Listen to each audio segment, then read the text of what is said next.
Hello friends, Jayashree recipe मध्ये तुमचे खूप खूप स्वागत आहे। बघा, आज आपण साबुदाण्याची खिचडी बनवलेली आहे।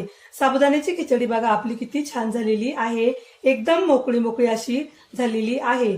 आपण ही साबुदाण्याची खिचडी कशा प्रकारे बनवली हे आपण पुढे रेसिपी मध्ये कंटिन्यू करूया। चला तर मग रेसिपीला सुरुवात करूया। बघा, येथे आपण साबुदाणा खिचडी बनवण्यासाठी काय काय साहित्य घेतले ते बघूया।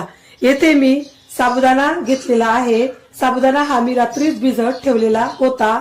2 वाट्या शेंगदाणे, हिरव्या मिरच्या, कोथिंबीर आणि येथे उकडलेले बटाटे, मीठ आणि आपण तेल घेतलेलं आहे। मी इथे काय काय साहित्य घेतलेले आहे आणि त्याचे किती किती प्रमाण आहे हे सर्व मी डिस्क्रिप्शन बॉक्स मध्ये दिलेलं आहे, तिथे जाऊन तुम्ही बघू शकता। चला तर मग साबुदाण्याची खिचडी बनवण्यास सुरुवात करूया। आता आपण शेंगदाणे व मिरच्या मिक्सर मध्ये वाटून घेऊया।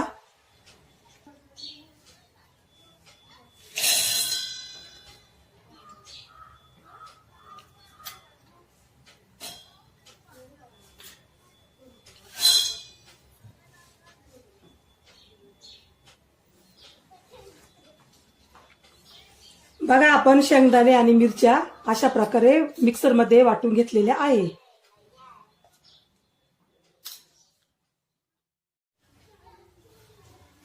येथे आपण एक कढई घेतलेली, आता कढईमध्ये तेल आपलं गरम होत आहे।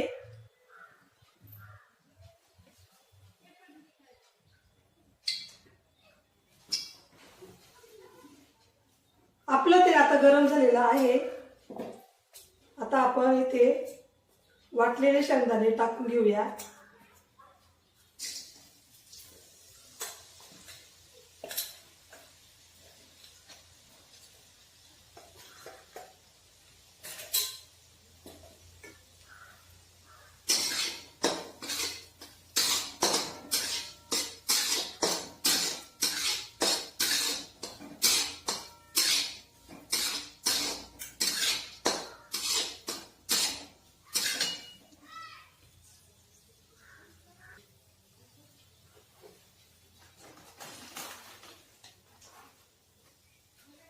आपण आता यामध्ये मीठ टाकून घेऊया।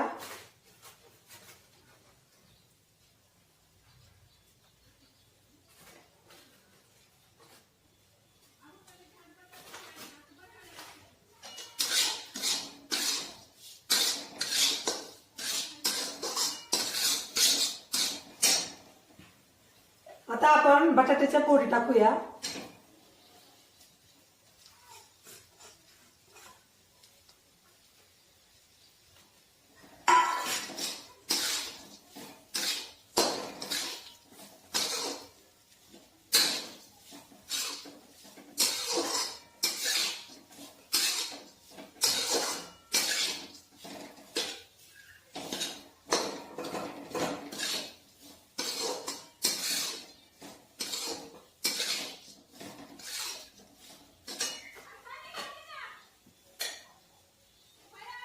साबुदाणा मी रात्रीच भिजत ठेवलेला होता।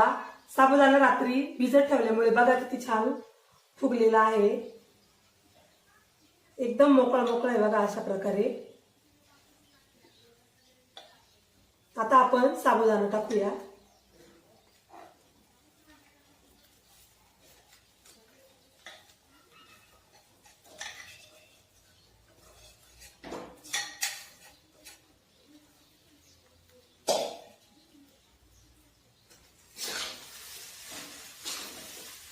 आता आपल्याला हे सर्व व्यवस्थित मिक्स करायचंय।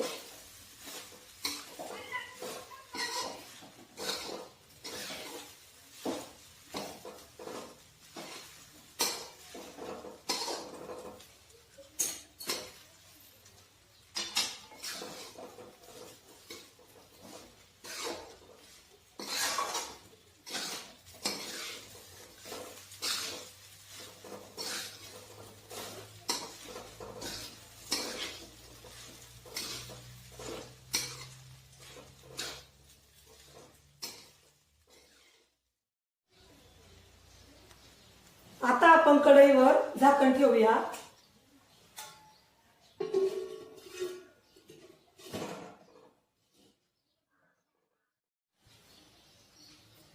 येथे आपण गॅस मीडियम फ्लेमवर ठेवलेला आहे.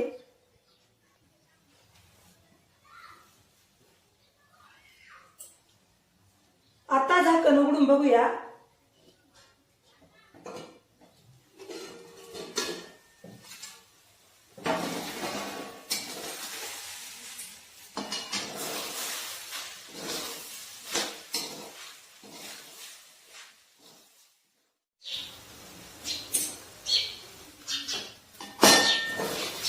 तुम्ही एकदा माझ्या पद्धतीने खिचडी करून बघा. खूप छान लागते ही खिचडी. बघा किती मोकळी मोकळी झालेली आहे आपली ही खिचडी.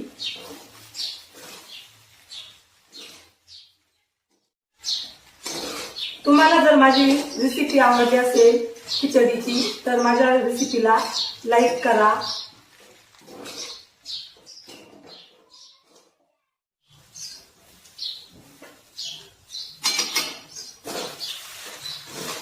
बघा आपली खिचडी किती मोकळी मोकळी झालेली आहे.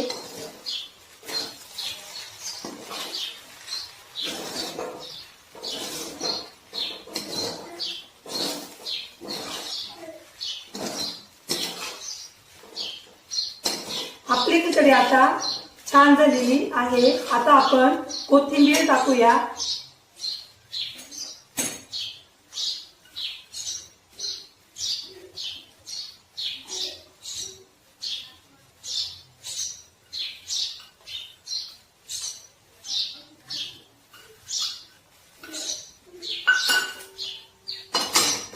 कोथिंबीरमुळे आपल्या या खिचडीला खूप छान टेस्ट येणार आहे.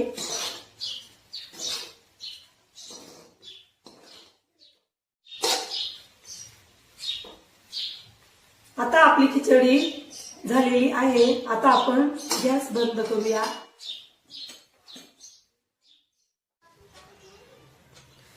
बघा आपली साबुदाण्याची खिचडी आता इथे खाण्यासाठी रेडी आहे. बघा किती छान झालेली आपली ही खिचडी. एकदम मोकळी मोकळी अशी झालेली आहे. आपण ही खिचडी गुळाबरोबरही खाऊ शकतो, दह्याबरोबरही खाऊ शकतो आणि तशीचही खाऊ शकतो. चला तर मग पुन्हा भेटूया पुढच्या रेसिपीमध्ये. तोपर्यंत बाय बाय.